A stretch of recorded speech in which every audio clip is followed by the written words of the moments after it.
O kayo po ba mga bossing ko ay nag-iisip sa ngayon, kahit anong araw na mapapanood nyo ito at ibig nyo po itong gawin, ay siya ay lumarga po kayo. Dahil maaaring dito po kayo suswertihin mga bossing. Ngayon pa mga bossing, ano po ba ito? O di syempre, ito po ay luya na patuyo na. Parang mister ko lamang patuyo na. Ngayon pa mga bossing, ito po ay mainam na gamitin natin pampaswerte. Alam niyo po ba mga bossing ko na ang luya ay mentras po natutuyo, ay mentras po ang swerte ang dulot po nito. Pero pag yan po mga bossing ko, yung bawang at natutuyo, ayan, malis po yun. Kaya kailangan po mga bossing ko kapag po bawang ay natuyo, ay itapon nyo na. Dahil marami na yung mga nahigop na negatibong enerhiya. Pero kapag gantong natutuyo ang ati pong luya, mga bossing ko, ay mas mainam po ito. Dahil ito po ay masigit na makaka-attract naman ng swerte. Ngayon po mga bossing, ganito lang ang inyong gagawin. Basta kayo po ay positive lamang. Ito po ay makakahakot na napakaraming swerte tagumpay sa buhay. Proven po ito mga bossing. Ang gagawin nyo lamang ay ganire.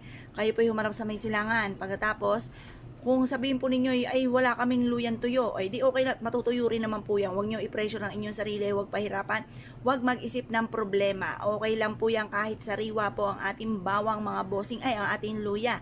Dahil ang luya natin mentras natutuyo, ayan po ay sariwa, pero darating po yan sa pagkatuyo. Ayan. Ngayon po, mentras po yung natutuyo, mentras na napakaswerte. Ang luya natin mga bossing ko ay nagtatabi ng mga kamalasan at tutulungan ka nito na higit ka maka-attract ng swerte lalo na sa pera. Kaya gawin nyo po ito mga bossing ko sa ati pong luya. Ang luya mga bossing ko ay ibulong nyo ng temtim na mula sa puso. Halimbawa kayo po hirap makaipon. Sa aking sipag at tiyaga, ako'y makakaipon ng maraming pera at makakapundar ako na napakarami.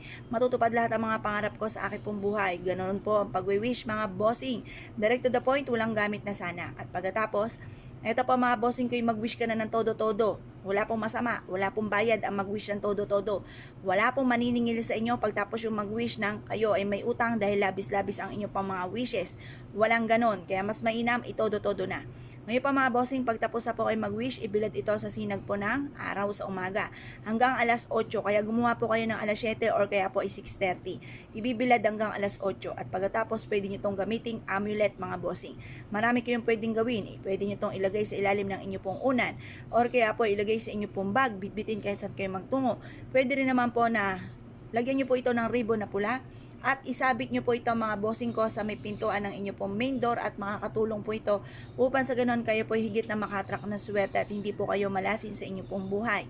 Pwede rin naman na maglagay ka ng ganito sa inyo pong bintana upang sa ganon kayo po ay hindi po mamalasin.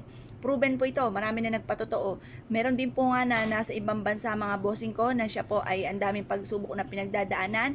Siya ay laging dinadarang ng kanyang katrabaho. Siya po ay walang magawa dahil siya po ay nasa ibang bansa at siya po ay